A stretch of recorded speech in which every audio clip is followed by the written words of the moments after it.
Gopalganj bulletin. जिले में corona का फैलाव रुकने का नाम नहीं ले रहा है। सोमवार को 26 नए मामले पाए गए। गोपालगंज सिविल सर्जन की पत्नी भी कोरोना पॉजिटिव पाई गई हैं। जिले में कुल मरीजों की संख्या 840 पहुंच गई है। लगातार जिले में मरीज मिल रहे हैं। 26 की संख्या में सोमवार को मरीज पाए गए हैं। सभी पाए गए मरीजों के परिवार वालों की जांच के लिए civil surgeon doctor TN Singh ने आदेश जारी किए हैं। सभी को आइसोलेशन सेंटर या होम क्वारंटीन में रहने की सलाह दी जा रही है। वहीं अब तक 600 मरीज डिस्चार्ज हो चुके हैं। उधर जिले में लॉकडाउन के दौरान बिना मास्क के घूम रहे लोगों पर लगातार सख्ती बरती जा रही है। शहर में बिना मास्क के घूमने वाले लोगों से जुर्माना वसूला गया। सदर सीओ विजय कुमार सिंह ने बताया कि उनके नेतृत्व में हो रही कार्रवाई में शहर के थाना मोड़, घोष मोड़ समेत अन्य चौक चौराहों पर बिना मास्क के घूमने वालों से जुर्माना वसूला गया। वहीं हमारे थावे संवाददाता गौतम कुमार ने जानकारी दी कि थावे प्राथमिक स्वास्थ्य केंद्र में डॉक्टरों की मेडिकल टीम द्वारा लोगों की एंटीजन जांच हो रही है तथा जो भी मरीज जांच कराने के लिए आ रहे हैं उन्हें किसी भी तरह की कोई परेशानी या दिक्कत नहीं हो रही है। वायरस को लेकर अपने घरों से जांच कराने के लिए मरीज नहीं पहुंच पा रहे हैं। प्राथमिक स्वास्थ्य केंद्र थावे में एक दिन में कम से कम 50 लोगों की जांच करनी है। इसमें 10 से लेकर 20 लोग ही फिलहाल जांच कराने पहुंच रहे हैं।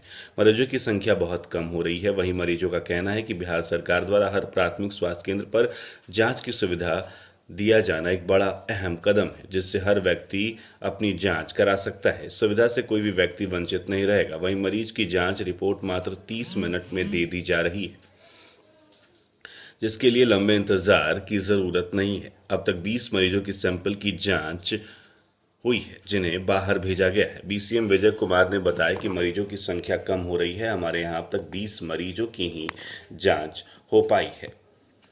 उधर समस्तीपुर जिला संवाददाता ने जानकारी दी है कि जिले में मरीजों की संख्या 1020 हो गई है, जिसमें 14 की मौत भी हो गई है। वहीं 655 मरीज डिस्चार्ज हो चुके हैं। अभी तक समस्तीपुर जिला में 351 एक्टिव मरीज हैं। जिले में बाढ़ की स्थिति स्थिर बनी हुई है।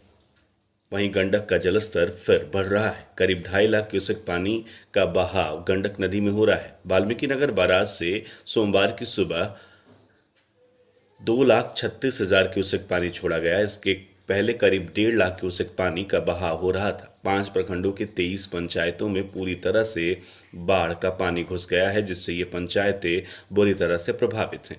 38 पंचायत आंशिक रूप से प्रभावित हैं। गोपालगंज जिले के फ्लड में 1,13,844 लोग प्रभावित बताए जा रहे हैं। करीब 1 लाख लोगों को बाहर निकाला गया है। वहीं 95 कम्युनिटी किचन बनाया गया है। 11 राहत केंद्रों का भी संचालन किया जा रहा है, जिसमें 3,000 के लगभग लोग ने शरण ले ली है। उधर बाढ़ में राहत केंद्रों और कम्युनिटी किचन के जरिए प्रतिदिन 91,770 लोगों को खाना खिलाया जा रहा है। अब तक 5 डूबे लोगों को 20 लाख आपदा राहत मुआवजा भी प्रदान किया गया है। उधर बरौली के परसा गांव में मामा के घर आए अशफाक अरमान की डूबने से मौत हो गई। इनकी उम्र 17 वर्ष बताई जा रही है। अशफाक चांदपाली जीरादेई सिवान का रहने वाला था।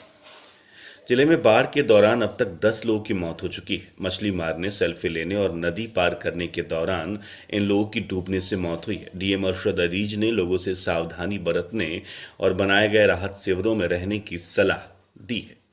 उधर जिले में सोमवार को फिर से तेज गरज के साथ बारिश शुरू हो गई। इस बारिश ने जनजीवन पर व्यापक असर डाला और जनजीवन थम सा गया। लगातार हो रही बारिश की वजह से जिला मुख्यालय के कई शहरी इलाके और मोहल्ले जलमग्न हो गए, जिससे लोगों को आने जाने में काफ़ी परेशानी हुई। पहले से ही जलमग्न इलाकों में पानी का स्तर और बढ़ गया।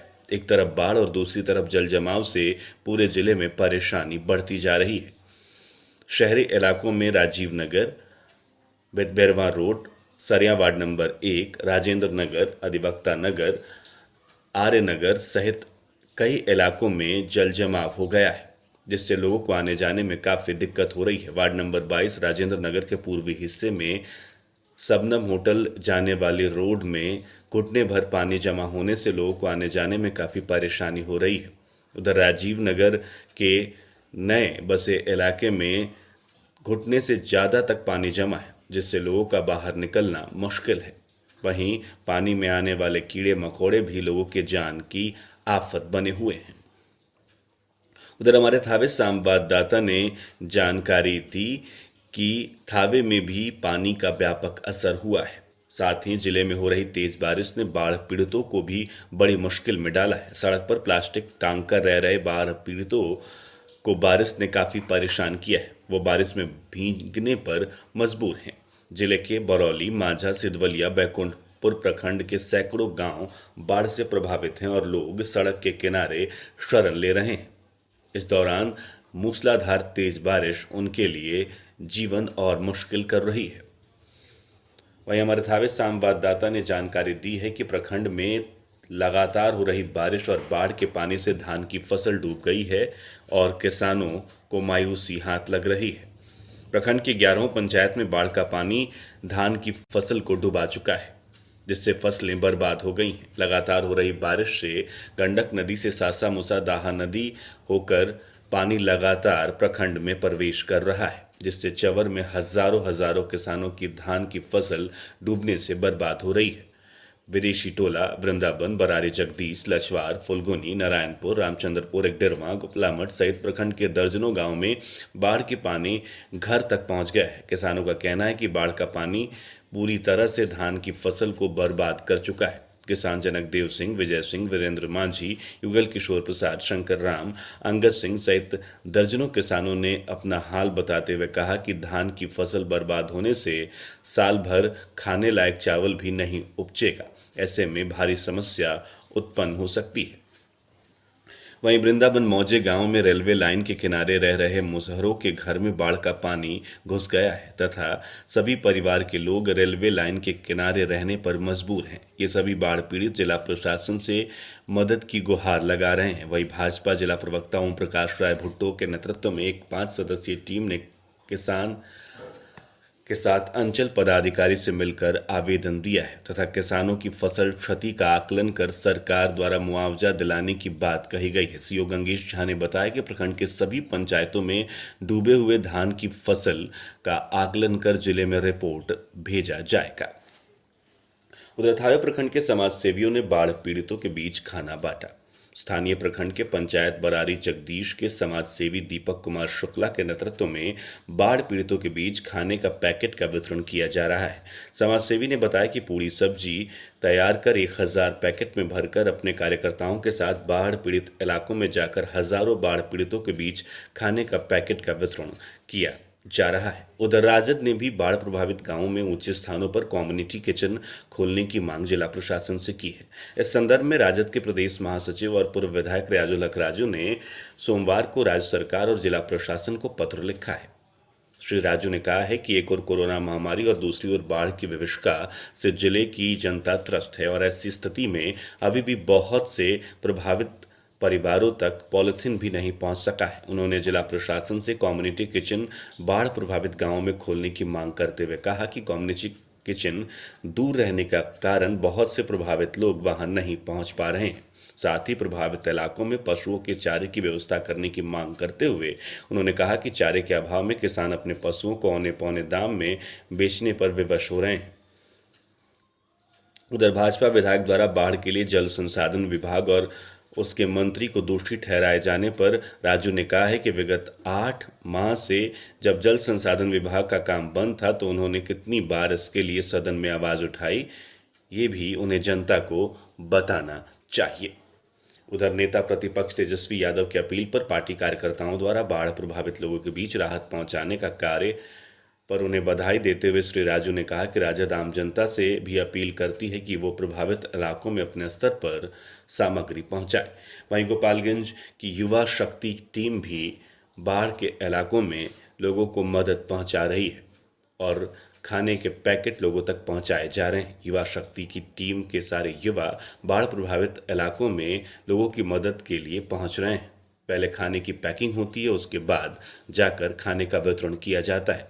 उधर हिंदू समाज पार्टी के सूरज कुमार ने बताया कि उनके द्वारा भी लगातार बाढ़ पीड़ितों की सहायता के लिए अभियान चलाया जा रहा है। थावे प्रखंड में सुबह से कई घंटों बिजली की आपूर्ति ठप रही। बिजली सप्लाई लगभग 12 घंटे से बंद रही। प्रखंड में सुबह आई तेज हवा और झमाझम बारिश से 3 पावर सब स्टेशनों में बिजली की आपूर्ति ठप हो गई। गोपालगंज से चलने वाली 33,000 हाई वोल्टेज तार में फॉल्ट आने से Majha Thawe Mirganj power sub station में सुबह 6 बजे से ही बिजली आपूर्ति बंद है। बताया जाता है कि गोपालगंज ग्रेड से 33,000 हाई वोल्टेज तार रेलवे लाइन के नीचे से केबल तार पार कर नहर के इस पार निकाला गया है, जिस केबल में जबरदस्त फॉल्ट होने से लगभग 12 घंटे से बिजली आपूर्ति बंद है, जिससे थावे, जगमलवा, मांझा और मीरगंज पावर सब स्टेशन में बिजली सप्लाई 12 घंटों से नहीं जा रही है। 33,000 तार में फॉल्ट आने से थावे से चलने वाली 11,000 की 5 फीडर, माजा से चलने वाली 11,000 के 4 फीडर और मीरगंज से चलने वाले 5 फीडरों में बिजली आपूर्ति ठप रहने से हजारों की संख्या में इन फीडरों से जुड़े उपभोक्ताओं को बिजली की सप्लाई नहीं मिल पा रही है, जिससे काफ़ी परेशानी हो रही है। एसडीओ अभिषेक कुमार ने जानकारी दी है कि ग्रेड के पास रेलवे लाइन के नीचे केबल ब्लास्ट हो गया है, जहां बिजली मिस्त्री बारिश को लेकर त्रिपाल लगाकर काम कर रहे हैं। उन्होंने बताया कि देर शाम तक बिजली की सप्लाई शुरू हो जाएगी। वर्षा टाइम्स मिलने तक बिजली की आपूर्ति शुरू नहीं हुई थी। बोलेरो और बाइक की टक्कर में बाइक सवार एक युवक की मौत हो गई। सदर अस्पताल में एक को भर्ती कराया गया है। मोहम्मदपुर मोड़ की घटना बताई जा रही है। मृतक मांझा थाने के रामनगर का रहने वाला बताया जा रहा है। हथियार के साथ 2 बदमाशों को गिरफ्तार किया गया है। बिशंबरपुर थाने की पुलिस ने कार्रवाई करते हुए बदमाशों के पास से एक देशी कट्टा और 2 जिंदा कारतूस भी जब्त किए हैं। बिशंबरपुर थाने के खेमटनिया और जादवपुर थाने के निरंजना गांव के रहने वाले दोनों आरोपी बताए जा रहे हैं। थावे थाना क्षेत्र के बंगरा गांव में आपसी विवाद को लेकर 2 युवकों को पीटकर घायल कर दिया गया। मारपीट के बाद घायलों को सदर अस्पताल में भर्ती कराया गया है। भर्ती का बयान दर्ज कर पुलिस मामले की छानबीन कर रही है। कुचायकोट थाना क्षेत्र के बनिया छापर गांव में बारिश का पानी बहाने के विवाद को लेकर 2 पक्षों के बीच मारपीट हुई। एक ही परिवार के 8 सदस्यों को पड़ोसियों ने बंदूक के कुंदा से और फरसा से मारकर जख्मी कर दिया। सदर अस्पताल में इन घायलों का